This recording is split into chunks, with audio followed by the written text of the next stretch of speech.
Je n'ai jamais fait ça de ma vie, je ne comprends pas comment j'ai osé faire ça. L'urgence fait que quelquefois on fait des choses invraisemblables.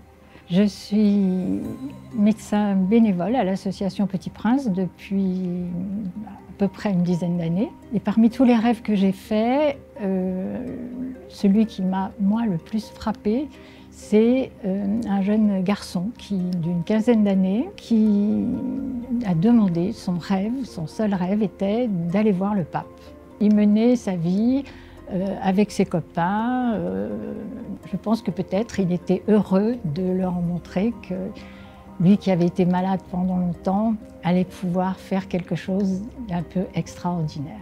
Je me suis rendu compte rapidement que c'était difficile. Pour joindre le secrétariat du pape, il y avait le téléphone. Il n'y avait pas de mail, pas de possibilité de mail, il n'y avait rien, il y avait le téléphone, ce qui était quand même un petit peu compliqué.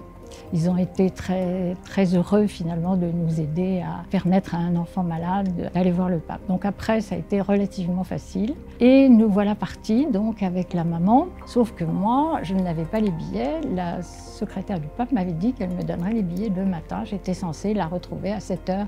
Et on a eu la surprise de découvrir la place Saint-Pierre bourrée de monde, pleine à craquer, impossible de circuler. J'ai regardé Corentin et sa maman et je leur ai dit on n'a qu'une seule solution, c'est de doubler toute la file et d'aller jusqu'au secrétariat. Ça paraît très long de traverser la place Saint-Pierre quand tout le monde le regarde et que Corentin s'amusait beaucoup de la situation, donc lui ça le faisait sourire. Sa maman était terrorisée en se demandant à quel moment ça allait s'arrêter. Et nous sommes arrivés jusqu'aux gardes suisses qui protégeaient quand même l'entrée du secrétariat.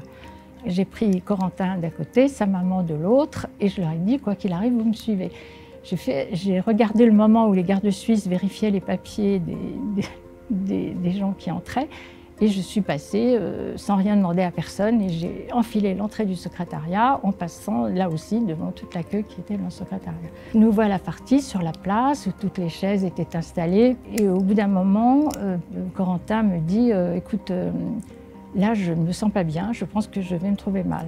Alors je me suis dit, c'est juste pas possible. Après tout ce qu'on a fait pour arriver là, à 10 minutes de l'entretien, c'est impossible. Donc je lui dis, Corentin, tu ne veux pas faire ça. Tu as vécu des épreuves beaucoup plus dures. Moi, j'étais debout, j'essayais de récupérer Corentin qui était par terre. Ça, c'était un moment assez dur, mais tout s'est arrangé. Corentin a récupéré, il s'est installé et je vois le pape à ce moment-là s'avancer vers Corentin. Et j'ai entendu Corentin qui parlait au pape en espagnol. Alors je lui ai dit, mais pourquoi tu lui as parlé en espagnol? Et il m'a répondu, mais il est argentin, non?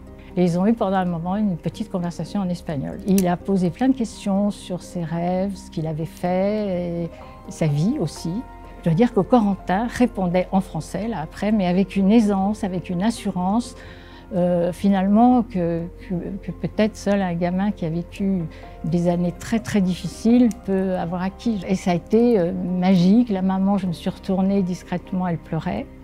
C'était un moment rare, un moment précieux, un moment vraiment... Corentin ensuite s'est assis et il m'a dit « mais tu ne peux pas savoir ce que ça représente pour moi ». Et ça a été 3 jours assez extraordinaires, assez inoubliables.